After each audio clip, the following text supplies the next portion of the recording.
Recruitment यानी नौजवान लोगों को मुलाजमत देने का काम और उसको लेकर जम्मू कश्मीर सरकार की बार बार वचनबद्धताएं कि बार बार सरकार ने कहा कि हम रिक्रूटमेंट को लेकर बहुत गंभीर हैं, फास्ट ट्रैक रिक्रूटमेंट की बात की गई। लेकिन मेरे पास एक उदाहरण है, एक एग्जाम्पल है जिससे आपको ये पता चलेगा कि जम्मू कश्मीर की सरकार की फास्ट ट्रैक रिक्रूटमेंट ड्राइव के ऐलान के बावजूद और सरकारी बाबुओं को बार बार गुजारिश करने के बावजूद कि आप रिक्रूटमेंट को बहुत गंभीरता के साथ लें, रिक्रूटमेंट ड्राइव्स के साथ कैसा भद्दा मजाक जम्मू कश्मीर में होता है, उसकी एक मिसाल आज मैं आपके सामने पेश करूंगा। और यह मिसाल बेसिकली सिर्फ और सिर्फ इस रिक्रूटमेंट को लेकर नहीं है, बल्कि हर तरह की रिक्रूटमेंट जो जम्मू कश्मीर में होती है, मंशा सरकार की होती है कि रिक्रूटमेंट ड्राइव बिल्कुल फास्ट ट्रैक होनी चाहिए, किसी भी तरीके से रिक्रूटमेंट रुकनी नहीं चाहिए।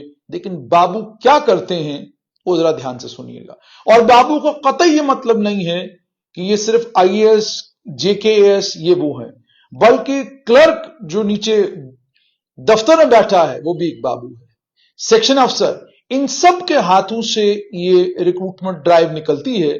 और ये करते क्या है आप जरा ध्यान से सुनिएगा। कश्मीरी पंडित समुदाय जो विस्थापित है कश्मीर घाटी से, उनके लिए प्राइम मिनिस्टर्स एम्प्लॉयमेंट पैकेज के तहत एमटीएस की कुछ पोस्टें निकलती हैं। 550 पोस्टें एडवर्टाइज होती हैं। 1 अक्टूबर 2020 या अक्टूबर 2020 के आसपास ये एडवर्टीजमेंट इशू होती है।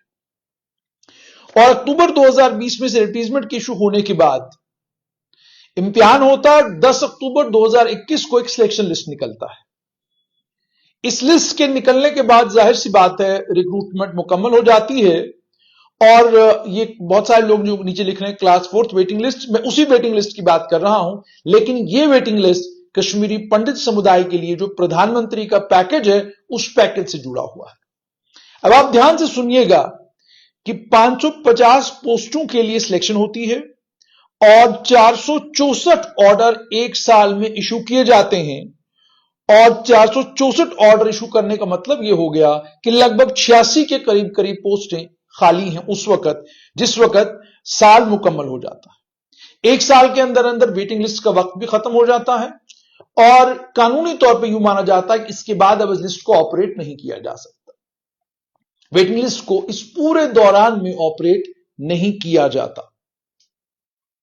उसके बाद होता यह है कि अब 550 पोस्टें कितने लोगों ने ज्वाइन किया, यह डाटा रिलीफ कमिश्नर के पास होना चाहिए था, यह डाटा रेवेन्यू डिपार्टमेंट के पास होना चाहिए था, इसकी इत्ला जीएडी को होनी चाहिए थी।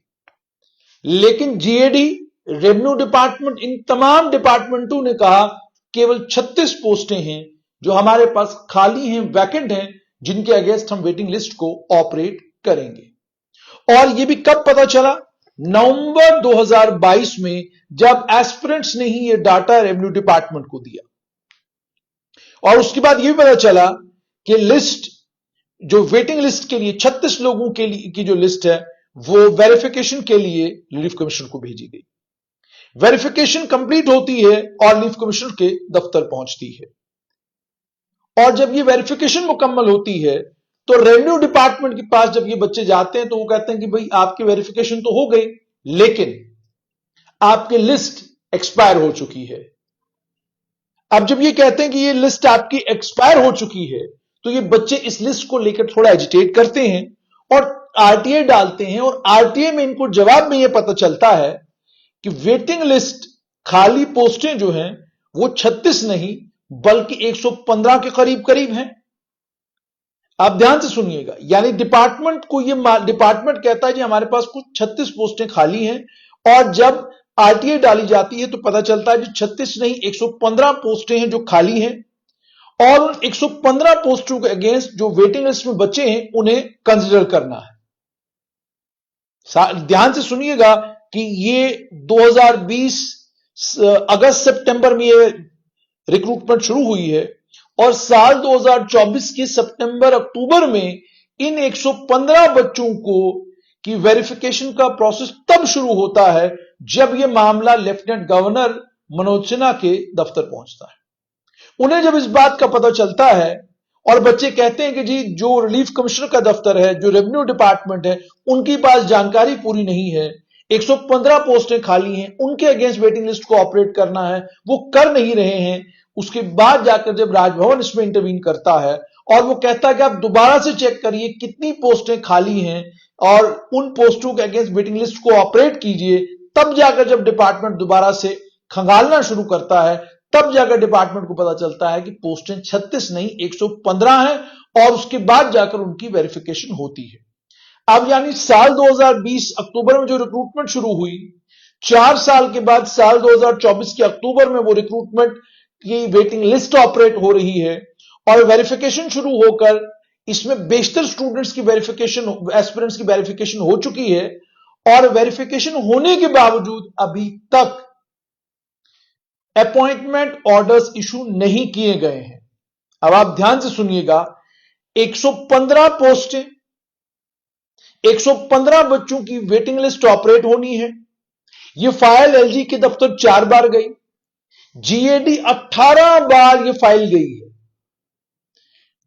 और उसके अलावा disaster management and relief rehabilitation department में 7 से 8 बार यह फाइल गई और लॉ डिपार्टमेंट में ओपिनियन के लिए फाइल 2 बार गई।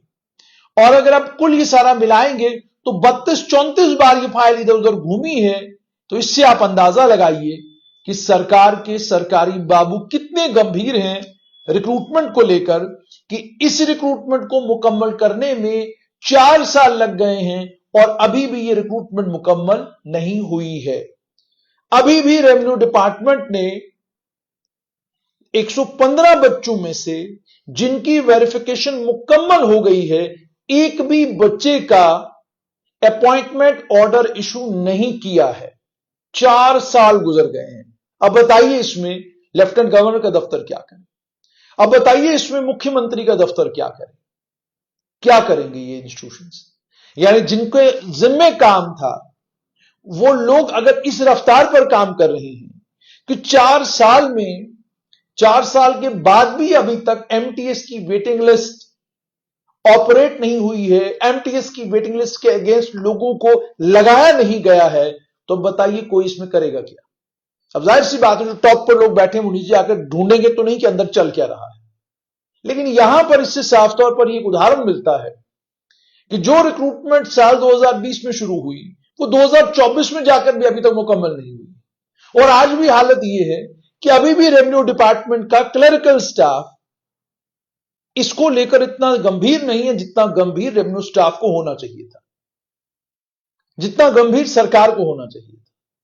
अभी तक इनका लिस्ट अभी तक इनके अपॉइंटमेंट ऑर्डर्स इशू हो जाने चाहिए थे, नौकरी इनको मिल जानी चाहिए थी। अब आप मजा देखिए, 550 के करीब करीब ये लोग बच्चे हैं जिनको लगना है। 115 साल तो ऑलरेडी आप लोग जानते हैं कि 550 में से 400 कुछ बच्चे जो हैं ऑलरेडी वो लोग मुलाजमत कर रहे हैं। 4 साल से अगर वो लोग मुलाजमत कर रहे हैं कि 4 साल हो गए उनको मुलाजमत करते हुए और ये बच्चे अब लगेंगे और अब लगने के बाद जो हैं ये बच्चे उन 4 साल का इनके ही एक ही रिक्रूटमेंट ड्राइव में 4 साल पहले बच्चे लगे और एक ही रिक्रूटमेंट ड्राइव में 4 साल बाद बच्चे लगेंगे।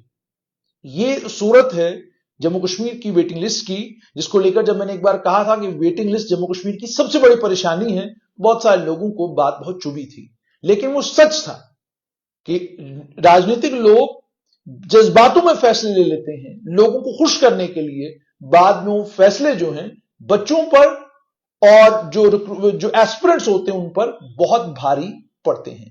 तो आप ये हिसाब लगाइए कि जो रिक्रूटमेंट साल 2020 में हुई उस रिक्रूटमेंट को मुकम्मल होने में 4 साल लग गए। कितनी ऐसी और रिक्रूटमेंटें होंगी जिन रिक्रूटमेंटों को मुकम्मल होने में सालों साल लगेंगे। अब देखना यह होगा कि इन 115 बच्चों को कब तक जम्मू कश्मीर की सरकार सरकारी मुलाजिम बनाएगी, कब तक इनके अपॉइंटमेंट ऑर्डर्स इशू करेगी। अब यह भी कमाल देखिए कि ये कश्मीरी पंडित समुदाय हैं, विस्थापित बच्चे हैं, विस्थापित समुदाय के बच्चे हैं और इनके साथ ये यानी आप चर्चा पर्चा जबरदस्त करते हैं, आप हंगामे जबरदस्त करते हैं कश्मीरी पंडितों को लेकर, लेकिन इस समुदाय की रिक्रूटमेंट ड्राइव को लेकर सरकार कितनी गंभीर है उसका अंदाजा आपको इस मिसाल से लग गया।